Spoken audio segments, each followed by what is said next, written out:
ఈరోజు అత్యంత బాధాకరమైన పరిస్థితి ఏంటంటే అధ్యక్ష, సోషల్ మీడియా అసలు ఆ పేరు ఎత్తితేనే ఒక్కొక్కసారి అంటే అది ఎంత మంచికి ఉపయోగించుకోవాలో మంచికి ఉపయోగించుకున్నా ఇప్పుడు ఎంత చెడుకు ఉపయోగించుకోవాలో అంత ఉపయోగిస్తున్నారు అధ్యక్ష. చాలా సందర్భాల్లో గౌరవ ముఖ్యమంత్రి గారు ఒక మాట అంటారు, రాజకీయ ముసుగులో ఉన్న క్రిమినల్. ఎస్, ఒక ఆర్గనైజ్డ్ క్రైమ్ చేయటానికి ఎంతకైనా తెగిస్తాడని చెప్పడానికి ప్రపంచం మొత్తం మీద ద బెస్ట్ ఎగ్జాంపుల్ చెప్పాలి అంటే జగన్మోహన్ రెడ్డి పేరు చెప్పొచ్చు. ఎందుకు ఈ మాట చెప్తున్నానంటే 151 సీట్లు ఇచ్చి కూర్చోరా బాబు అసెంబ్లీలో దా అని చెప్తే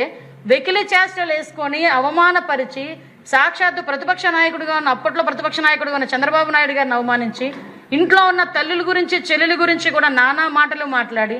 బయటకు వచ్చి వాళ్ళు సోషల్ మీడియాలో అబద్ధపు ప్రచారాలు చేయించి ఫేక్ ప్రచారాలు చేయించి శాంతి భద్రతల్ని కూడా అతను చెప్పు చేతల్లో పెట్టుకొని ఇష్టారాజ్యంగా కేసులు పెట్టి సిఐడి వ్యవస్థని కేవలం జగన్మోహన్ రెడ్డి ఎలా వాడుకున్నారంటే చిన్న చిన్న విషయాలకి కూడా సిఐడి వ్యవస్థనే దిగజార్చి ఒక సోషల్ మీడియా పోస్ట్ ఫార్వర్డ్ చేసినందుకు లేకపోతే ఒక పోస్ట్ పెట్టినందుకు